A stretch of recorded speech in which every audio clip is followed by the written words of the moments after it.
anyone who eats can have problems eating. And so I actually shy away from the terminology eating disorders because I think people have in their mind a very specific image of who gets eating disorders, who has eating disorders, what a person with an eating disorder looks like. So I focus on problem eating behaviors. And I think there's a different path for each person. But if we look at the major causes of what causes eating problems, number one is biological issues, whether that is anxiety, depression, whether it's a concussion.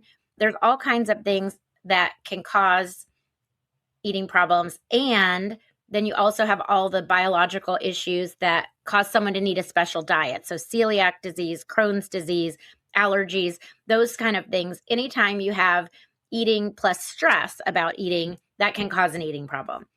There's also addiction-related eating problems. There's stress and trauma-related eating problems. And then there's learned behavior. We all live in this pool of diet culture all the time, wellness culture, Fitspo culture, all of that. And so those are sort of the four major categories that can cause eating problems. And since we're all exposed to all of those things, there are a lot of eating problems that we are experiencing or individuals that we know are experiencing. Welcome to another episode of the Mental Health Break podcast. I'm your host, Dr. Nafisa Sikandri. Today, I'll be interviewing eating disorder specialist Jessica Setnick. Let me briefly introduce her before I bring her on. Jessica is known by eating disorder professionals worldwide for bringing a new vision of eating disorder care to the field. Through her training workshops, eating disorder boot camp, and hundreds of conferences and community presentations, Jessica has spread her message to thousands of healthcare professionals, educators, college students, and others. Combining authenticity, 2 decades of expertise, and unique ability to translate complicated topics into practical tools, Jessica connects with audiences on a deep level, whether from a podium or across cyberspace. Hi, Jessica. Welcome to the show. Thank you. Delighted to be here. Glad to have you. So I just did a brief introduction, but can you tell us a little bit about who you are, what got you started with eating disorders, and who are some people that you help? Sure. So I got my start as a registered dietitian. My first job was in Children's Hospital eating disorders program that was just starting. And after a few years of that, I branched out into private practice. I continued to see children, but I also started seeing adults. And after about 13 or 14 years in private practice, I really became much more of a speaker, a spokesperson for different eating disorder hospitals. I taught a workshop called Eating Disorders Boot Camp. I started another workshop called Healing Your Inner Eater. And so now I'm mostly a speaker. I don't have a patient caseload anymore. I consult with other health professionals around the world about their challenging situations. And I teach mostly primary care professionals about how to do a better job caring for individuals in their care with eating disorders. It's such an interesting topic and an important one, and that kids and adults, it's like we're so confused about what to eat. That's one of the issues, right? Like we don't know what to eat anymore. There's so much conflicting information. But what are some other reasons that the kids that you work with or even the adults could develop eating disorders? And what are some of the different types of eating disorders that you've discovered or come across? Yeah. So the way I think about it is anyone who eats can have problems eating. And so I actually shy away from the terminology eating disorders because I think people have in their mind a very specific image of who gets eating disorders, who has eating disorders, what a person with an eating disorder looks like. So I focus on problem eating behaviors. And I think there's a different path for each person. But if we look at the major causes of what causes eating problems, number one is biological issues, whether that is anxiety, depression, whether it's a concussion. There's all kinds of things that can cause eating problems. And then you also have all the biological issues that cause someone to need a special diet. So celiac disease, Crohn's disease, allergies, those kind of things. Anytime you have eating plus stress about eating, that can cause an eating problem. There's also addiction-related eating problems. There's stress and trauma-related eating problems. And then there's learned behavior. We all live in this pool of diet culture all the time, wellness culture, Fitspo culture, all of that. And so those are sort of the four major categories that can cause eating problems. And since we're all exposed to all of those things, there are a lot of eating problems that we are experiencing or individuals that we know are experiencing. How did eating become so complicated? Well, I think that there is a very big aspect of consumerism in it. Really, there's always been sort of beauty ideals, let's say, what society feels is beautiful, whether in the 80s it was like big bangs, or whether in certain eras it's a body shape, voluptuous, that kind of thing. So there's always been sort of appearance consciousness, but only in the past 150 years has there been this obsession almost with what you eat having an impact on your body. For a lot of history, people didn't have that many options about what to eat. They could eat what was grown in their area, the end. And now we have the ability to have things flown in from all over the world. We have lots of produced foods. We have so many options. And so, like you said, it becomes very confusing because we're being sold those options. In other words, if it was up to us, we'd probably eat the same 30 foods over and over again. But because there is someone out there who wants us to buy their food, we are sold this message of you need this food, you need this food, you need this food, or this food's better than this food, etc. And then at the same time, we're being sold this message of you need to look a certain way and you need to buy products to make you look a certain way. And so these two industries, basically, it's sort of their job, whether it's on purpose or accidental, to keep us confused. Because if we're confused, then we need one of their products. So there is no money in everybody listen to your own hunger and fullness and craving cues. We have to be sold something else in order to make a profit for someone else. Yeah, and then it's at a cost to us and our health, right? And so a lot of people that think about eating disorders might think about anorexia or people that are trying to lose weight. But there are people that have an eating disorder that are eating things that they shouldn't, and they're eating way too much and not really aware that they're gaining a lot of weight, but also really negatively impacting their health. Do you see that as well, or do you mostly see the people that are just anorexic or trying to lose weight? It's interesting because it is very common to think that weight and eating always go together, but sometimes it's the chicken or the egg situation. It's easy to think that someone who's overeating becomes bigger, but actually a lot of people are just meant to be bigger and they're actually under eating to try to meet society's ideal. And so we actually have both. Someone who may be even underweight, maybe overeating and then using compensatory measures, and someone who society would look at and say is bigger, they may actually be under eating because they may have one of those biological features that I mentioned that's making them bigger, and it has nothing to do with their eating, but we've been sold this message that you can change your body size based on what you eat, and it's not always correct at all. Well, I was more thinking about people that have food addictions, like getting 5 hamburgers and eating that at once and really causing a bunch of physiological issues in their body, drinking tons of soda. I mean, just addicted to junk food, basically, bags and bags of chips. That would be considered an eating disorder as well, would you say?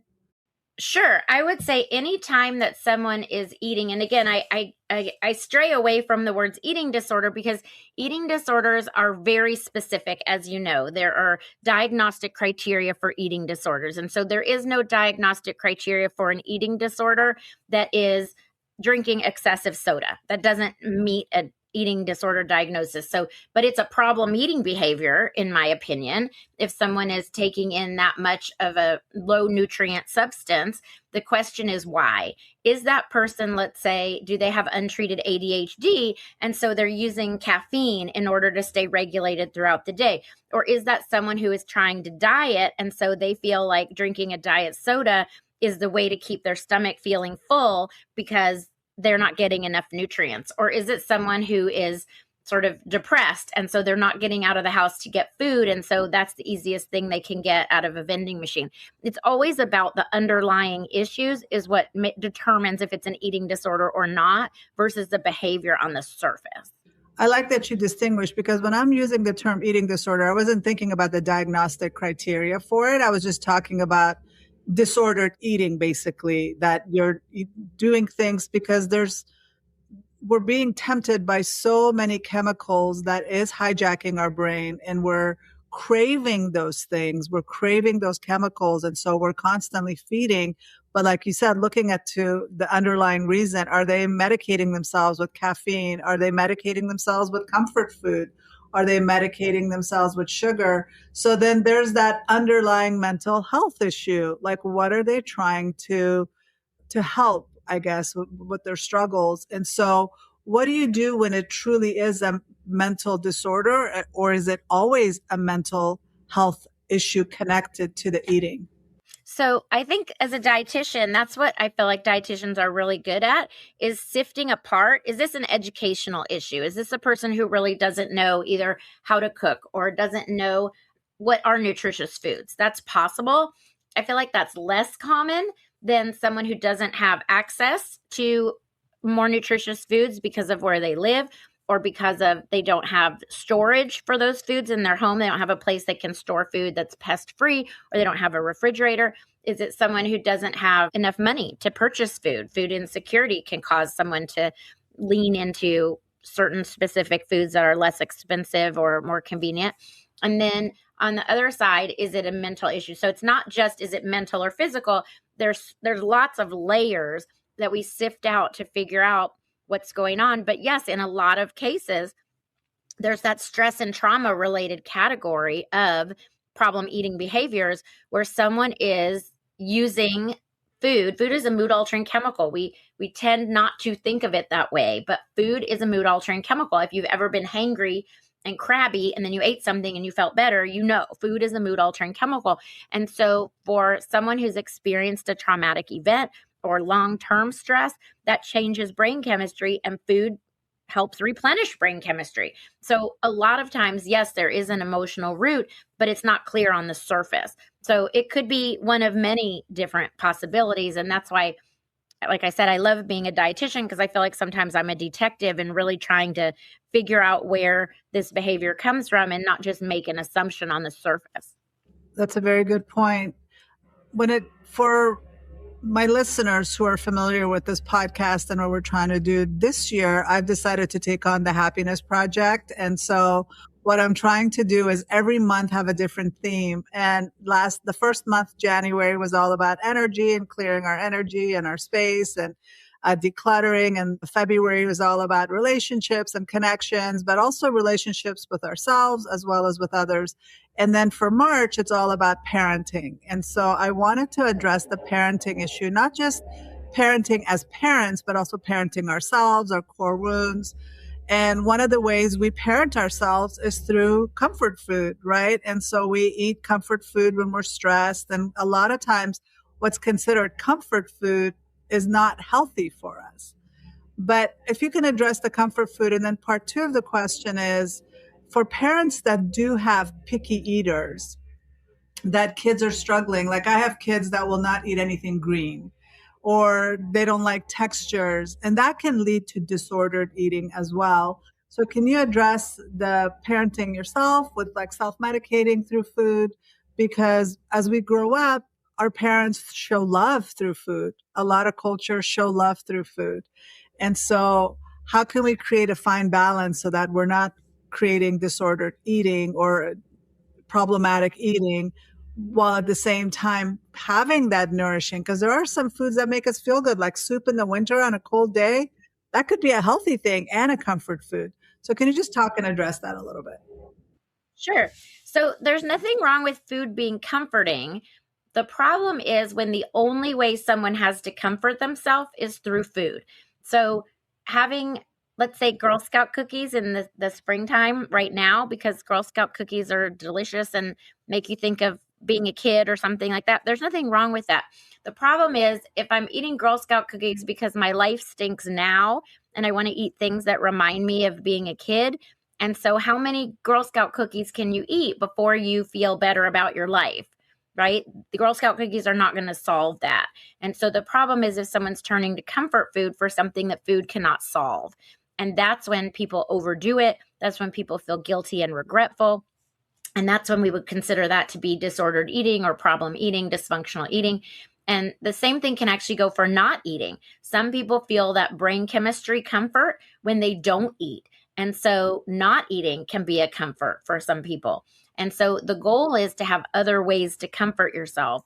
And that's really what we have to focus on, because someone who says, well, I overdo Girl Scout cookies every year, so I'm just never going to buy any Girl Scout cookies anymore. That's okay. That's a choice. You won't eat Girl Scout cookies, I guess, if you don't buy any. But then what are you doing for comfort? How are you comforting yourself from the stress in life? And so if someone can actually find the things that are more comforting, whether that is resolving an issue, whether it's therapy to look at something from their past, whether it's getting out in nature, whether it's yoga, whatever it is that is actually comforting, getting a hug from a loved one, it's the choice to actually get comforted by something that is genuinely comforting instead of the very temporary comfort from food. That really is the goal. That makes it a long-term change. And what we tend to do instead is just sort of white knuckle it through Girl Scout cookie season and say, I won't buy any Girl Scout cookies. And then we just turn to a different food for comfort instead of actually going to the root of what the issue is.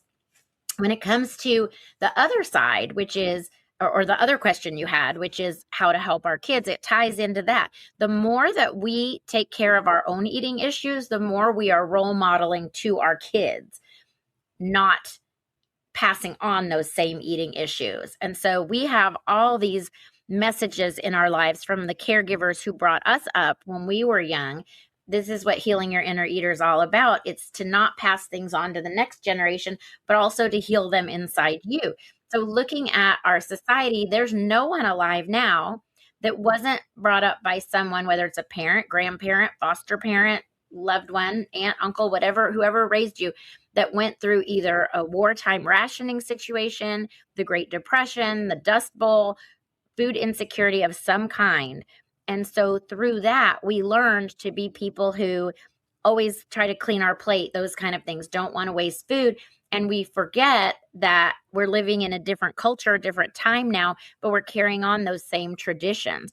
And it's especially hard for someone who does love food traditions. So for someone who does love, let's say, family holidays or Sunday night dinner or something like that, for someone who, as you said, experiences food as love, we want to take that burden off of our children. And instead of saying something like, I made this spaghetti and meatballs, you have to eat it because that's how you show me you love me. We need to take that on ourselves and say, I made this because I love this person. They don't have to show their love for me by eating it.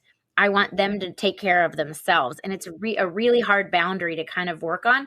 When it comes to the green things, one thing that we forget sometimes is that we don't need as much variety in our food as we imagine that we do.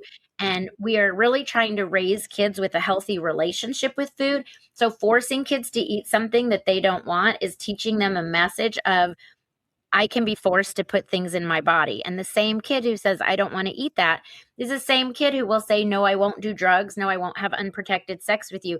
We want to really try to strengthen our kids' boundaries instead of violating them. And so when it comes to food, we can make someone miserable with food. It won't necessarily make them eat more, but it will make them become anxious about coming to the table, make them anxious about coming to eat with us. And so we have to be really careful that we're offering lots of options, that we're involving kids in the kitchen without necessarily forcing them to put something in their mouth. And over time, hopefully they become more comfortable with it.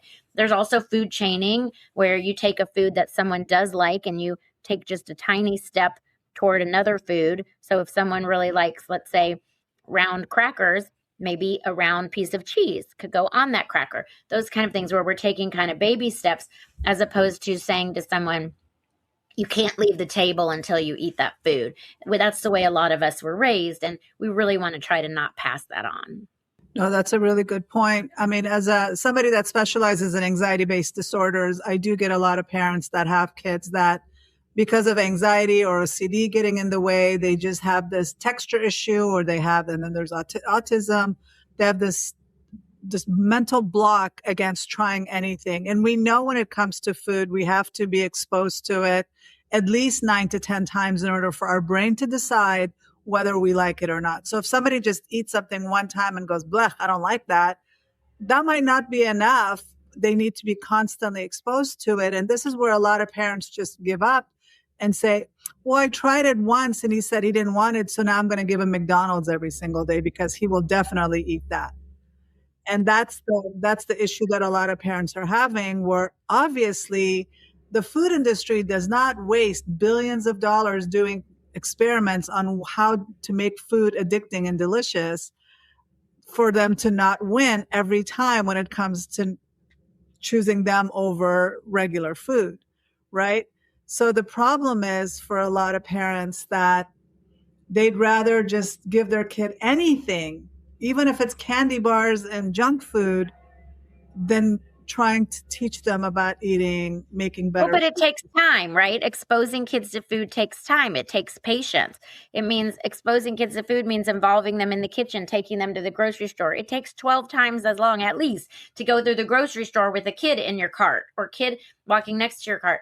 And so it does take time, because exposing kids to food means exposing them to things at the store, means exposing them to things at the kitchen. It means them seeing you eat a certain food without necessarily having it on their plate, or it means having it on their plate without necessarily them eating it. So there's a lot of ways to expose kids to food that don't include forcing them to eat, but they do take time. It takes sort of an investment of time in order to do that. And I'm just thinking of, for example, I have triplets in my family. I pick them up from school twice a week, and they really, really, really always want these specific peanut butter crackers or these specific chocolate chip granola bars.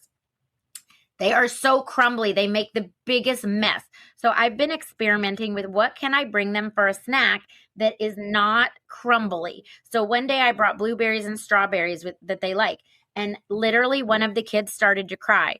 This isn't what I wanted you to bring. And I said, okay, well, we're going to be home soon. And as soon as we're home, you can have as crumbly of a snack as you want. But I was practicing, right? The next time I brought hard-boiled eggs with the yolk out because they don't like the yolk. So the white of a hard-boiled egg is very hard to make a mess with in a car seat. And so I gave him hard-boiled eggs. I didn't just default back to the crumbly stuff. I went to what is the next sort of unprocessed food that I could provide.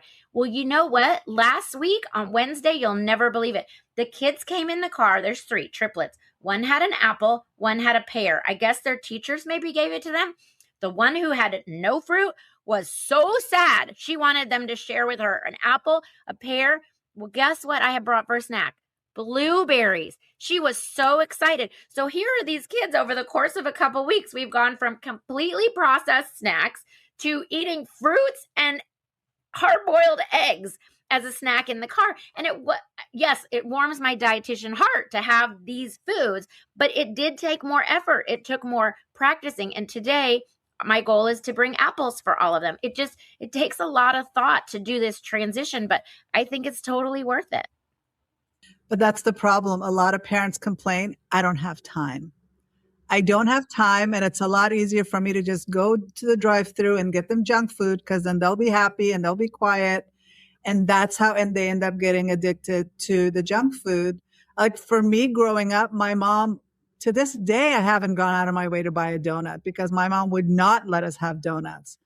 We would have maybe McDonald's ice cream cones once a year.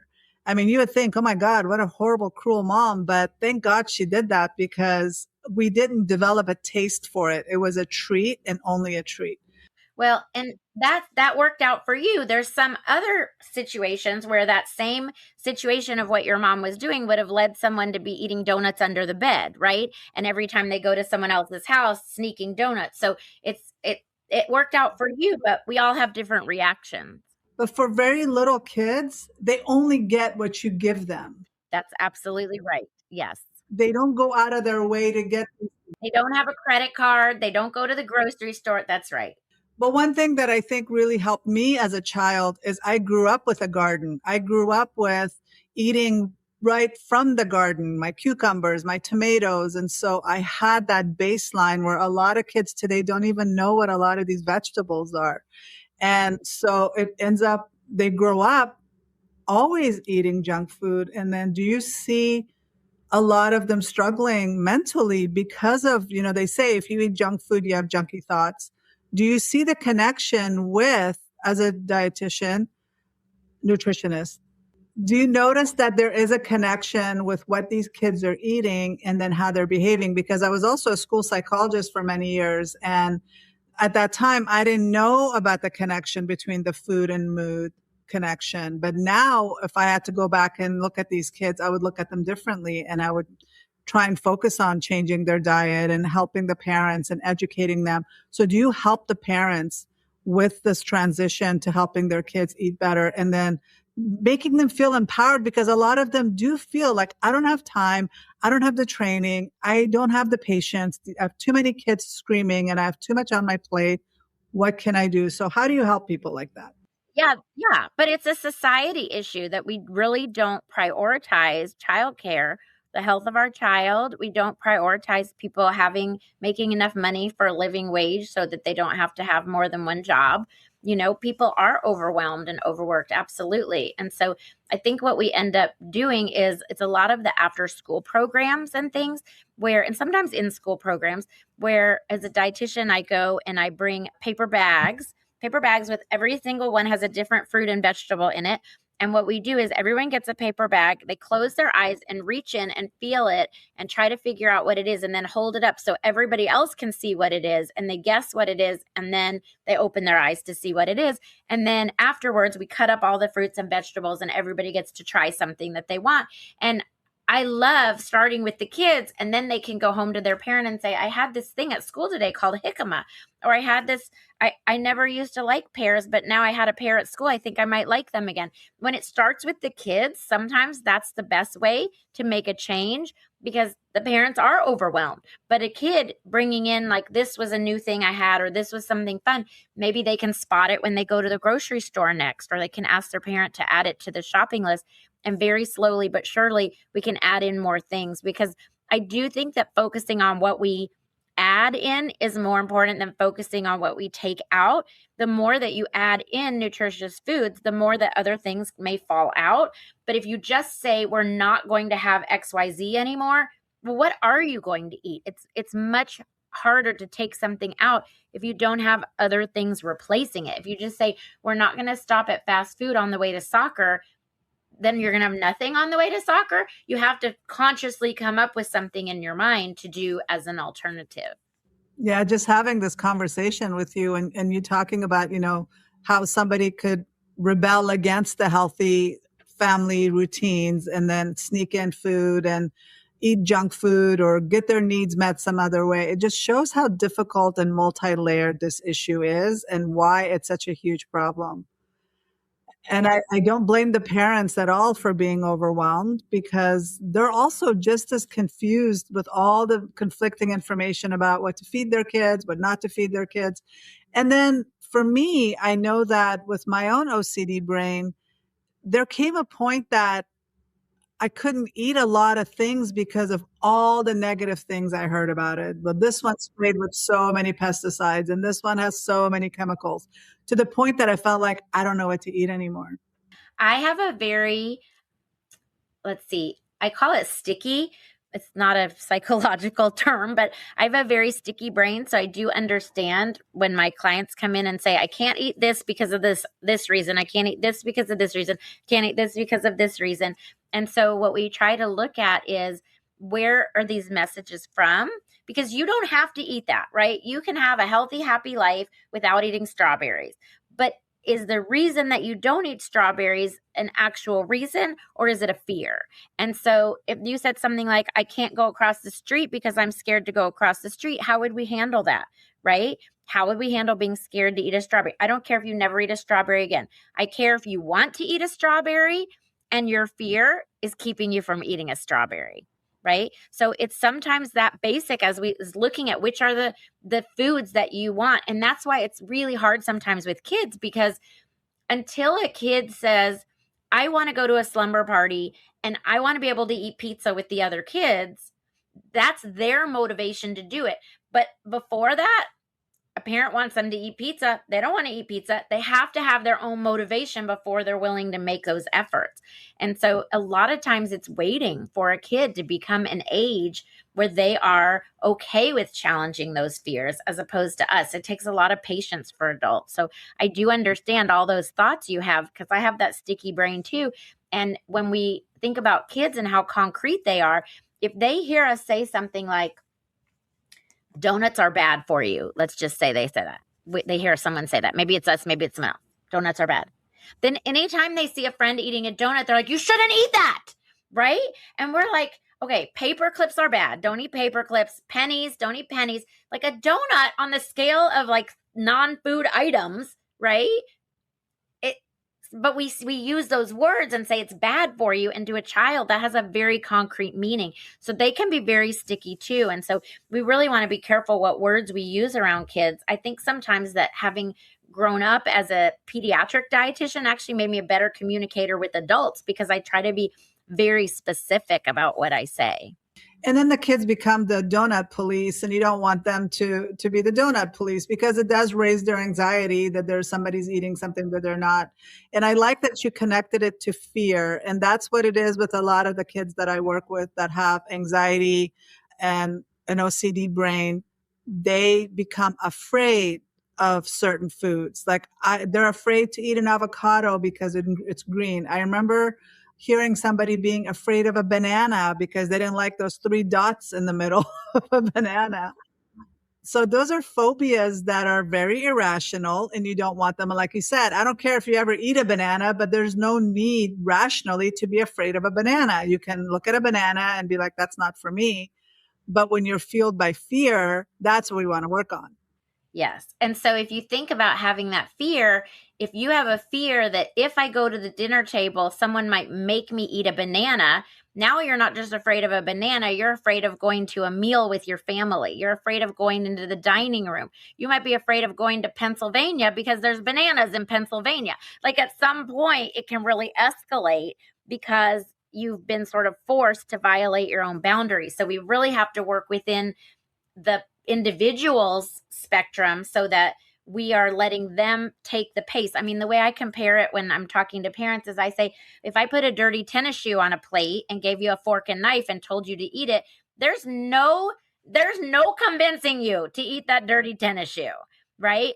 That banana on that plate looks like a dirty tennis shoe to your child. I'm not saying that makes sense, okay?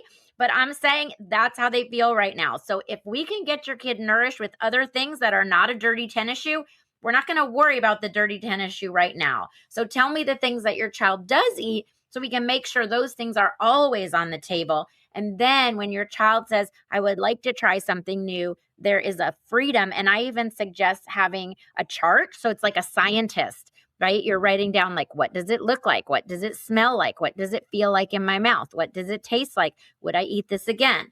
And giving them a paper bag, not at a mealtime. Do not try new foods at mealtimes. Try it at a non-mealtime, no stress, paper bag. If you have to spit it out, you just spit it right into the paper bag and no one's judging you, because even being this close to a food is an exposure. Even putting it in your mouth and spitting it in a paper bag is an exposure. That is a child overcoming their fear, and we have to celebrate that. Even if they never actually swallowed the food, a parent could say, what was a fail? They didn't end up eating it. No, it was a huge success.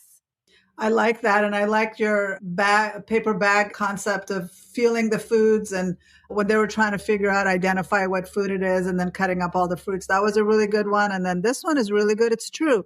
Sometimes you just need to smell it or be exposed to it. I always ask people, like even my niece, and she's very picky. I'm like, okay, just have one bite. You don't have to eat it. Just have one bite. And if you don't like it, that's okay. But I just want you to at least try it. She does, but she doesn't have to try it necessarily, but I would want her to if she would want to do it. But I found that, like I said, exposure at least 10 to 12 times to a new food. Even for me, like there's times like I've had to do, like, I don't know if you've ever had to do a liver cleanse, but some of the stuff that they make you do for those liver cleanses are so disgusting. But the amazing thing is, initially it is really revolting, but by day 5, it's not that bad. So what are some specific tools? You mentioned a few tools a few strategies. What are some specific tools that you offer to parents and children, or even adults with dysfunctional eating problems that they could walk away from today? Sure.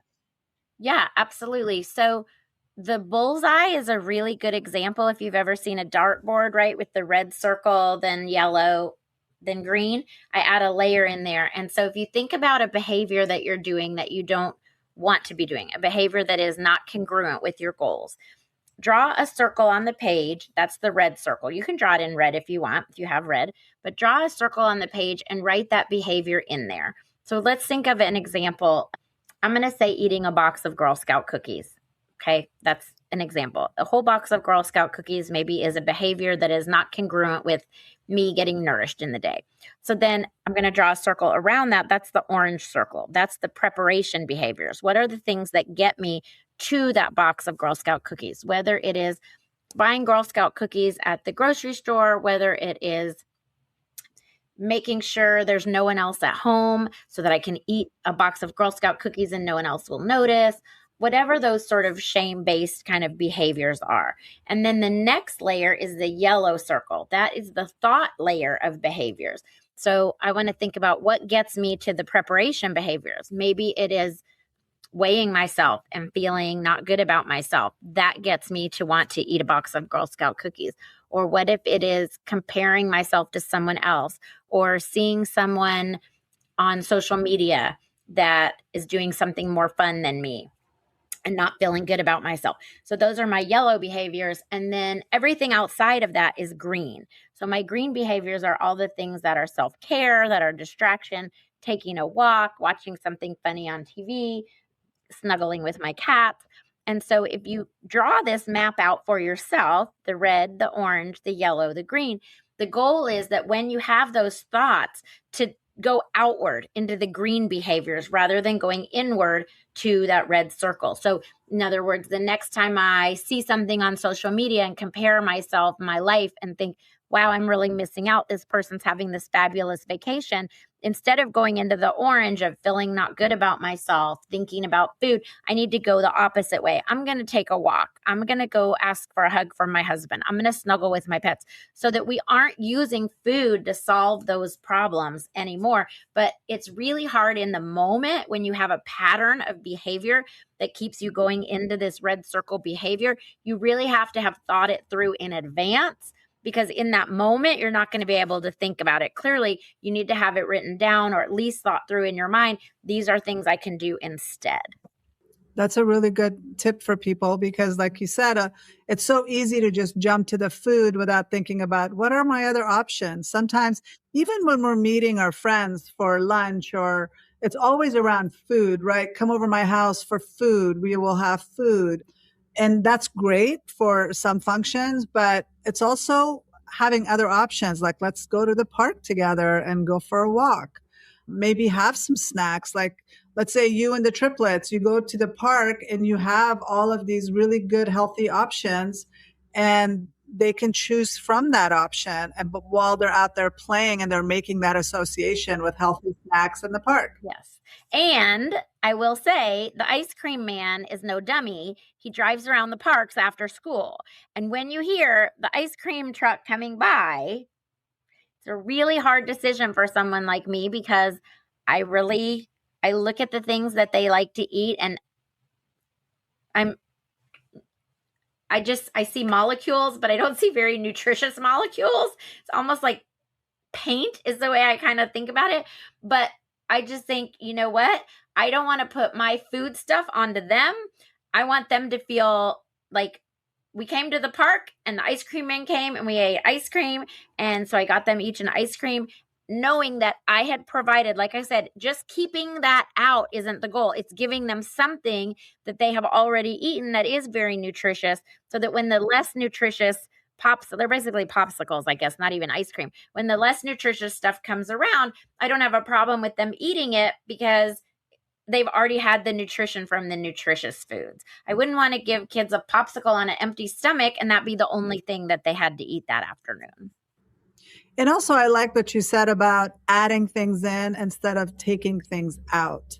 What I've done is, I have you tried the blending in of vegetables or hiding vegetables and foods that they like brownies with no?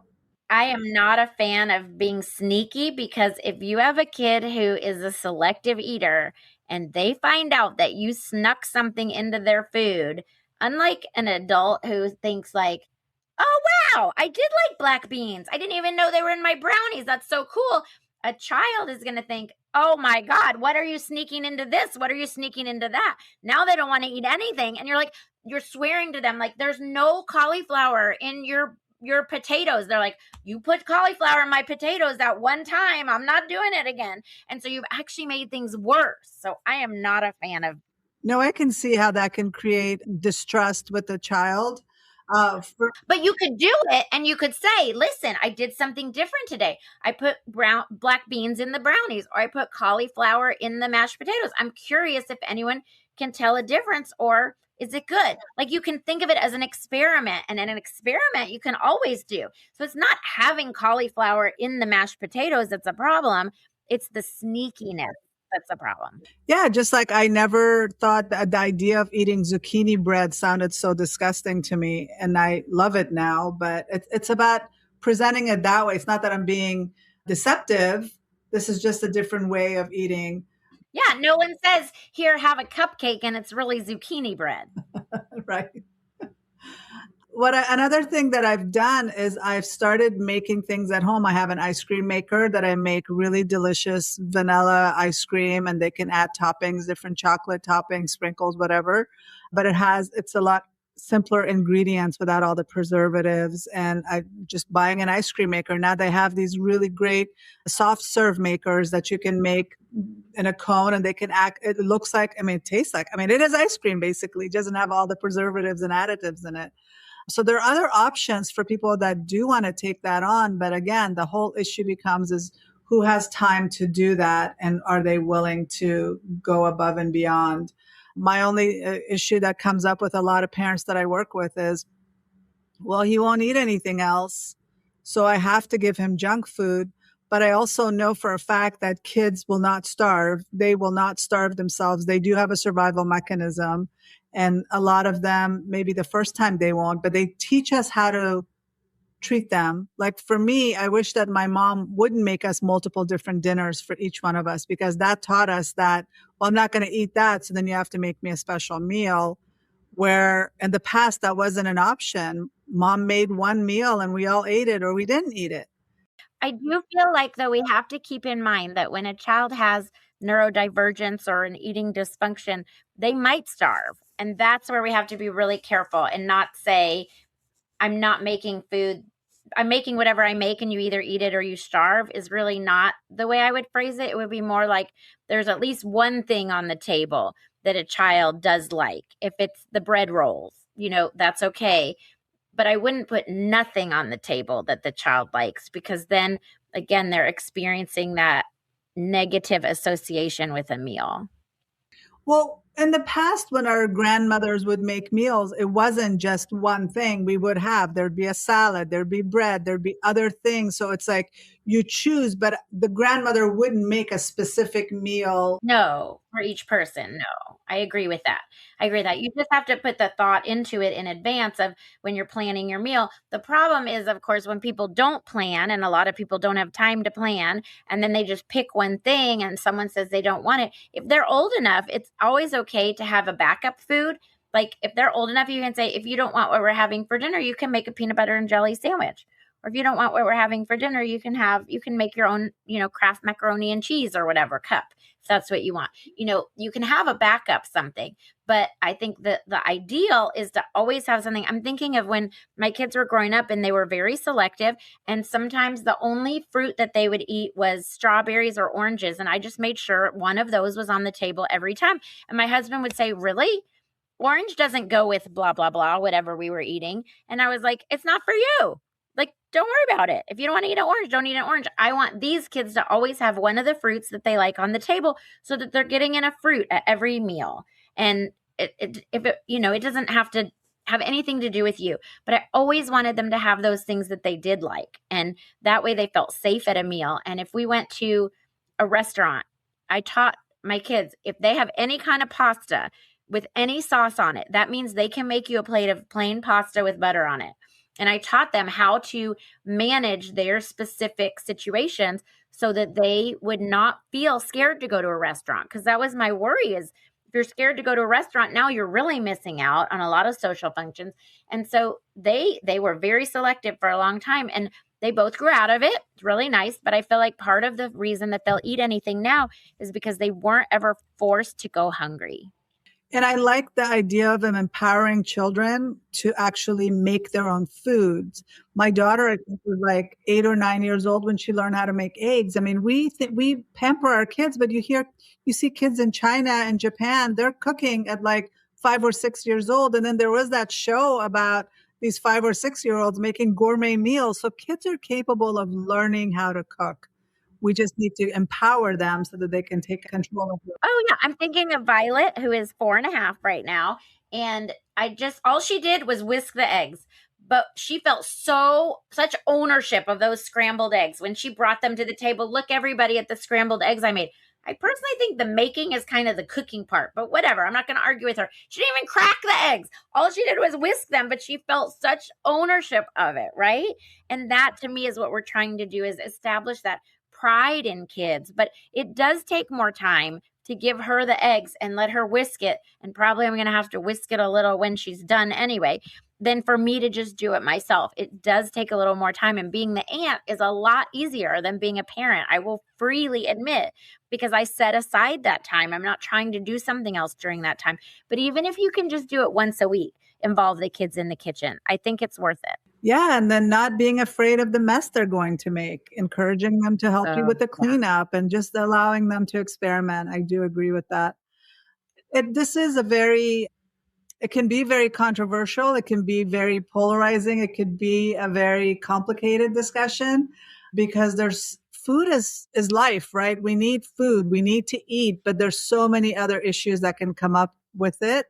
It can involve parenting. It can involve our mental and physical health. It can involve a lot of different issues. So thank you for meeting with me and having this discussion. Yeah, my pleasure. Yeah. So tell us a little bit about where people can find you and connect with you. Yes. So my main umbrella website is jessicasetnick.com. That's where people can go to invite me to be a speaker at their event, where you can find my resources for professionals. Eating Disorders Boot Camp is my workshop for professionals. And then healingyourinnereater.com is my specific website for someone who wants to find the Healing Your Inner Eater workbook, or find out where I'm doing a Healing Your Inner Eater workshop. Wow. Thank you. Are you also on social media where people can connect with you? I am. I'm Understanding Nutrition on Instagram, and I'm Jessica Setnick everywhere else. Okay. Well, thank you so much for being here and having this discussion. My pleasure. It was really fun to kind of bounce things off of you, with you. Oh, thank you. Thanks for listening. Be sure to follow and subscribe to the Mental Health Break podcast. It would really help us get discovered by others if you do. And now you can text us directly and share your thoughts with us about this episode. If you're interested in joining the Happiness Project, visit drsecandry.com/happiness-project. Until next time.